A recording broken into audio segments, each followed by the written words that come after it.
you're a coffee fanatic. I love coffee. I do. Yeah, and you like, obviously when you're in a different country, you've been pretty fanatical about it. There's a guy from Portland, Oregon in the class today. And maybe that's one of the only places that has a half decent. I know what you're saying about American coffee. Like, I'm nothing against the Americans. I love America, but fuck me, they're definitely very few. They need to up their game. Yeah, up their game in coffee, right? Yeah. So I quit coffee just because I kept on thinking I needed coffee to wake me up. Sure. So I reckon I got a very highly addictive personality. Yep. And when I have stuff, I probably was having 10 cups a day plus Red Bulls, like thinking that in my mind was set, I'm a bit tired, I'll have a Red Bull. But the reality is that's not why I'm tired, or that it does nothing in regards to energy. It's not giving you any energy, it's giving you false energy. Yeah. It's stimulating you to make you think that you have energy, but they're actually you're burning the candle from both ends at that point.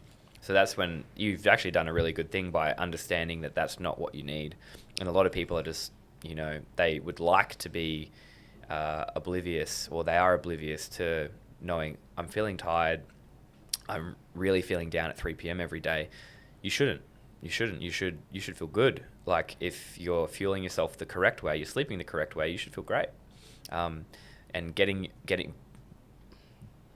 skating your way through and faking it on caffeine is only leading to filling that stress bucket even higher, more than you were before.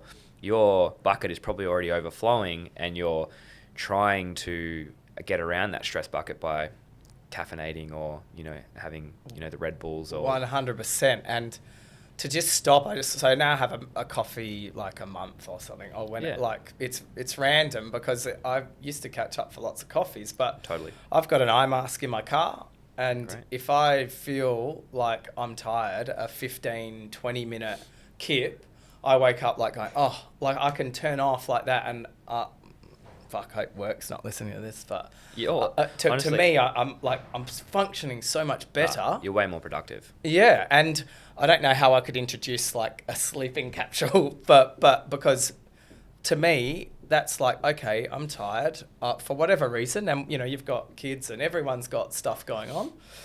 Yeah, it's amazing how good you feel as long as it's not too long. Yes, I agree. I don't know, there's probably some studies on that, which I've read a bit about the REM and whatnot, sleep, but to me, I can pull over and put my aircon on and put the seat back and be able to shut down. Same. And then come back way more invigorated. Totally. Yeah. Totally. I think you can do that 100%. The sleep one, if you're feeling like you need a bit, take it. If you want to feel almost instantly energized, go get out in the sun and get as much as your skin exposed to the sun. Or go take your shoes off and stand on grass and see how good you feel straight away. Do a couple of deep breaths.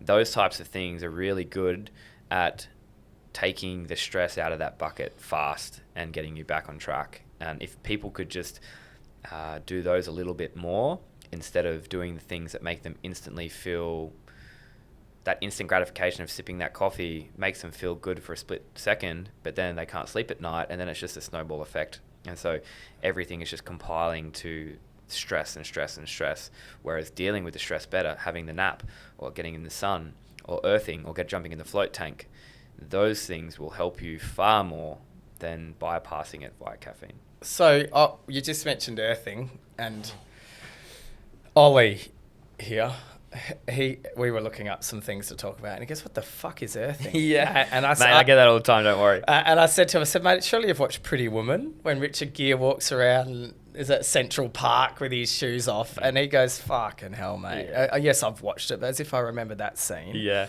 So basically, taking your shoes off and being in touch with the ground. Yeah. Right? Yeah. Whether it's sand or grass or whatever. Yeah. Well, my thoughts on this is whether it has an effect on you physically, like it's actually doing something, or mentally, if it makes you relax, makes you feel good, go for it. Whether it's having a physical effect on, picking up the electrons or whatever they may, or the free electrons, sure. If it does, they can do some tests and they can figure it out whether it's actually happening and whether it's balancing you out or whether it's, neutralizing you a little bit more.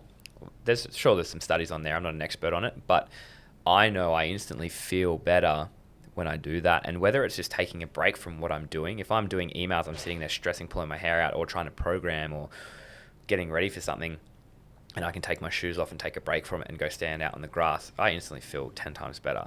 And if that's a placebo, I don't care. Happy days. Feel great. So am I like earthing now? No, you need to be on true ground. But then again, I like, always walk around with bare feet with my fucking socks on. I don't know why. It feels comfortable. feels nice. Yeah, it feels nice. And if it feels good, then sure. Like it gives you those warm fuzzies, and sure, if it makes you feel good, do it.